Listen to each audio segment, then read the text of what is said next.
हमारा परिवार संस्था के द्वारा दिनेश कपूर जी के अथक प्रयासों से यह साप्ताहिक प्रोग्राम, इसमें भाई साहब अनेक तरह के राजनीतिक, सामाजिक, देशभक्ति के मुद्दों को उठाते रहे हैं, उसकी चर्चा करते रहे हैं। उनका यह प्रयास हमारे बीच में देशभक्ति की भावना को जीवंत रखने का, राष्ट्रीय मुद्दों को सामने लाने का, हमें उससे अवगत कराने का बड़ा ही सराहनीय है। और आज इसी कड़ी में हम रानी लक्ष्मीबाई जी के जन्मदिन के उपलक्ष्य में आज की चर्चा जो रखी गई है, मैं मिलेट्स फूड के ऊपर भी जाऊंगी, पहले इसी के ऊपर चले जाते हैं। तो रानी लक्ष्मीबाई जी का जिक्र नाम आते ही, जहन में आते ही एक शब्द आ जाता है, महिला सशक्तिकरण का। तो आजकल ज्यादा हो रहा है, पर मुझे लगता है कि इसको बढ़ावा देने की जरूरत नहीं। महिलाएं पहले भी सशक्तिकरण थी, कमजोर नहीं थी, जिसका उदाहरण हमारे सामने रानी लक्ष्मीबाई जी के थ्रू सामने है हमारे। आज भी महिलाएं समाज के हर क्षेत्र में, राष्ट्र के निर्माण में अपनी महत्वपूर्ण भूमिका निभा रही है। जरूरत है शायद हम सभी महिलाओं को एक दूसरे की पीठ थपथपाकर उसको याद दिलाने की। वो कहते हैं ना, हनुमान जी की शक्तियां तुमको याद दिलवानी पड़ी। तो हम सभी कमजोर नहीं है, हम सभी में वो शक्ति है, ताकत है, बस एक दूसरे को याद दिलवाने की जरूरत है। तो मैं अपना, जो हम कभी कभी इस तरह से जब कुछ साझा करते हैं तो आवाजों के जरिए जो चीज हमें प्रेरित करती है, शायद हम उसको अपने अंदर ढालते भी हैं।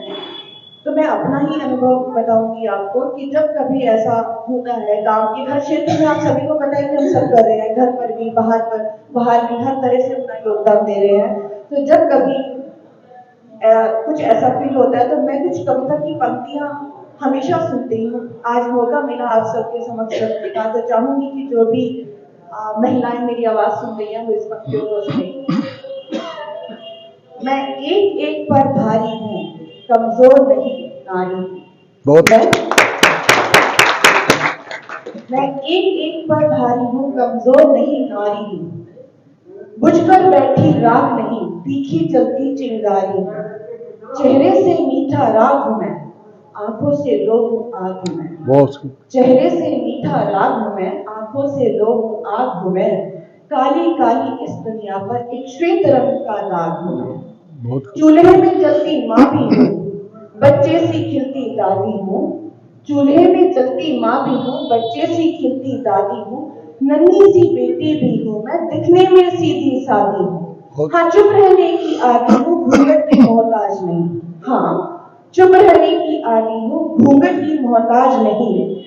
फिरती भागी भागी हूँ, थक जाना मुझको राज नहीं, थक जाना मुझको राज नहीं। हाथों में पहनी इस चूड़ी को मंजिल तक ले जाना है।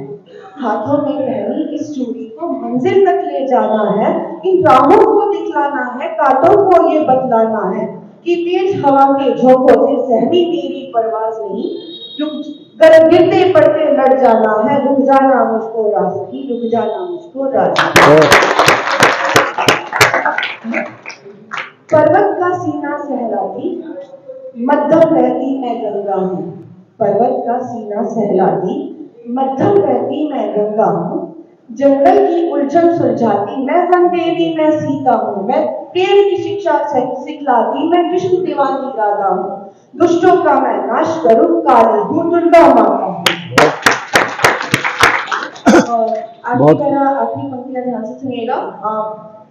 सागर कितना भी बड़ा हो, कितना भी गहरा हो, नदी हो, सागर हो, उसकी शुरुआत किनारे से ही होती है और अंत भी किनारे पर ही होता है।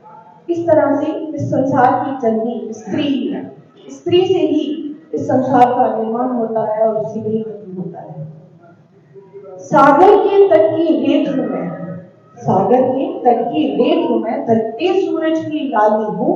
मैं हवा हूँ, धरती माता हूँ, मैं पेट पालने वाली हूँ, मैं पेट पालने वाली हूँ। कमजोर नहीं हूँ नारी हूँ, कमजोर नहीं हूँ नारी हूँ। पंजों से लेके चोटी तक काबिल सारी की सारी हूँ, काबिल सारी की सारी हूँ। मैं चाहूंगी, मैंने ये इसलिए सुनाई कि मैं कभी कभी जिंदगी के सबके साथ होता है, क्योंकि हमारे 10 जगह काम होते हैं, 10 जगह हमारा सहयोग होता है, हर जगह हर तरह से भूमिका निभानी पड़ती है, जो आपको इन कविता में दिखाई दे गया होगा कि माँ के रूप में, पत्नी के रूप में, बच्चे के रूप में, सब जगह। तो कभी कभी ऐसे ऐसे पल आते हैं जब हम अपने आप को थोड़ा सा कमजोर महसूस करते हैं। तो कोई आसपास हो ना हो, आप कविता की ये पंक्तियां पढ़िएगा, दोहराइएगा, आपको खुद